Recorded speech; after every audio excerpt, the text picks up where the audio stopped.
नमस्कार दर्शकों, स्वागत है आपका हमारी खबरों की खास पेशकश में। आज हम बात करेंगे बिहार में एनकाउंटर और माफिया कार्रवाई को लेकर उठ रहे विवादों की। 83 दिन में बिहार में कुल 10 बड़े एनकाउंटर हुए हैं। इनमें से करीब 60% एनकाउंटर यादव जाति के लोगों पर हुए हैं। वहीं 19 बालू और भूमि माफियाओं में आधे आरोपी भी यादव जाति से जुड़े बताए जा रहे हैं।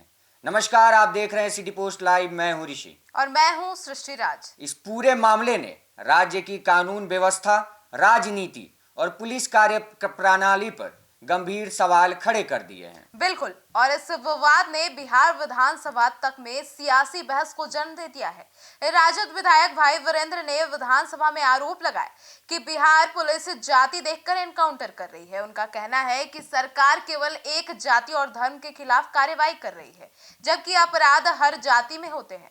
उन्होंने साफ कहा कि उनका विरोध अपराधियों के खिलाफ कार्रवाई नहीं, बल्कि जातिगत लक्षित एनकाउंटर के खिलाफ है। तो आइए शुरुआत करते हैं एनकाउंटर की पहली घटना से।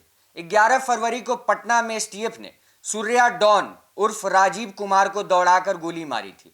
सूर्या डॉन यादव जाति से थे और उन पर लूट, डकैती, अवैध हथियार रखने और शराब तस्करी सहित 24 से अधिक अपराध दर्ज थे। पुलिस की जवानी कार्रवाई में उन्हें पैर में गोली लगी और एनएमसीएच में भर्ती कराया गया, लेकिन इलाज के दौरान उनकी मौत हो गई। इसके बाद वैशाली में 6 फरवरी को 300 किलो सोना लूटने वाले कुख्यात प्रिंस को एनकाउंटर में मार गिराया। प्रिंस कुशवाहा जाति से थे और उन पर हत्या, लूट और फायरिंग सहित 30 से अधिक केस दर्ज थे। जी हां, सिर्फ एनकाउंटर ही नहीं, बिहार पुलिस ने 22 जनवरी को लॉरेंस बिश्नोई गैंग के बिहार प्रभारी परमानंद यादव को पटना के मसौढ़ी इलाके में गिरफ्तार किया और परमानंद ने पुलिस पर फायरिंग की, लेकिन जवाबी कार्रवाई में वह घायल हुआ और अस्पताल में भर्ती किए गए। वहीं 11 जनवरी को पटना जिले के बाढ़ इलाके में कुख्यात प्रहलाद कुमार को पुलिस ने गोली मारकर घायल किया। प्रहलाद राजपूत जाति से थे और उनके खिलाफ हत्या, डकैती और आर्म्स एक्ट के 4 बड़े मामले दर्ज थे। इन सभी मामलों से स्पष्ट होता है कि बिहार पुलिस ने अपराधियों के खिलाफ कार्रवाई की है, लेकिन राजद का आरोप है कि कार्रवाई जाति आधारित है। इस साल 2 जनवरी को पटना पुलिस और एसटीएफ ने 25,000 रुपए के इनामी कुख्यात कॉन्ट्रैक्टर किलर मैनेजर राय को गिरफ्तार किया। मैनेजर राय खगौल इलाके में स्कूटी से आया था और पुलिस ने उसे घेराबंदी कर पकड़ लिया। इसके बाद 31 दिसंबर को बेगूसराय के तेघड़ा इलाके में नक्सली दयानंद मालाकार को मारा गया। दयानंद माली जाति से थे और उन पर हत्या, धमकी, सड़क निर्माण में जेसीबी जलाने और कई संगीन मामले दर्ज थे। इस एनकाउंटर में एक पुलिसकर्मी घायल भी हुआ था। वहीं 18 दिसंबर को छपरा में डॉक्टर को अगवा करने के मामले में आरोपी रंजन राय और सोनू राय पुलिस एनकाउंटर में घायल हुए। अब इसी तरह 11 दिसंबर को पटना के फुलवारी शरीफ में कुख्यात राकेश कुमार और उनके साथी गिरफ्तार हुए, जो कि बैंक कर्मी से रंगदारी ले रहे थे। 2 दिसंबर को छपरा में शराब माफिया अजय राय का हाफ एनकाउंटर हुआ और 21 नवंबर को बेगूसराय के साहेबपुर कमाल इलाके में कुख्यात गैंगस्टर शिवदत्त राय घायल हुआ। अब इन घटनाओं की पूरी लिस्ट दर्शाती है कि पुलिस लगातार अपराधियों के खिलाफ कार्रवाई कर रही है। लेकिन सवाल उठता है कि क्या बिहार पुलिस जाति के आधार पर अपराधियों को निशाना बना रही है? राजद विधायक भाई वीरेंद्र ने कहा, एक जाति और धर्म के लोग ही अपराधी नहीं हैं, अपराधी हर जाति में होते हैं, लेकिन सरकार एक जाति और धर्म के खिलाफ कार्रवाई कर रही है और उन्हें संरक्षण देकर अपराध करवा रही है। उन्होंने स्पष्ट किया कि उनका विरोध अपराधियों के खिलाफ कार्रवाई नहीं, बल्कि जातिगत लक्षित एनकाउंटर के खिलाफ है। तो वहीं जदयू एमएलसी और पूर्व मंत्री श्याम रजक ने कहा कि अपराधियों की कोई जाति नहीं होती और ऐसे अपराधियों को बिहार छोड़ना ही पड़ेगा। उनका कहना है कि कार्रवाई केवल अपराधियों के खिलाफ नहीं है, लेकिन विपक्ष का आरोप है कि आंकड़े और एनकाउंटर की घटनाएं दिखाती है कि यादव जाति के लोग निशाने पर हैं। इसके साथ ही सरकार ने 1419 माफियाओं की पहचान की है। इसमें 70 माफियाओं की संपत्ति जब्त करने की प्रक्रिया चल रही है। खासकर भूमि माफियाओं पर नजर है।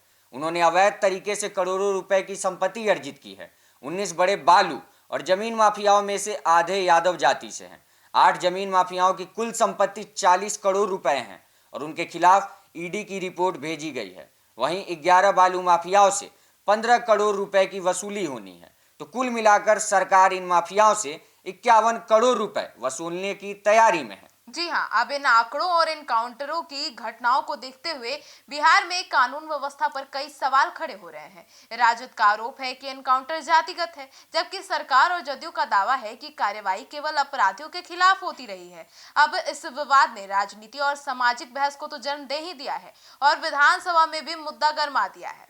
इस पूरे मामले में एक बड़ा सवाल यह भी है कि क्या पुलिस के निर्णय और कार्रवाई पूरी तरह निष्पक्ष है।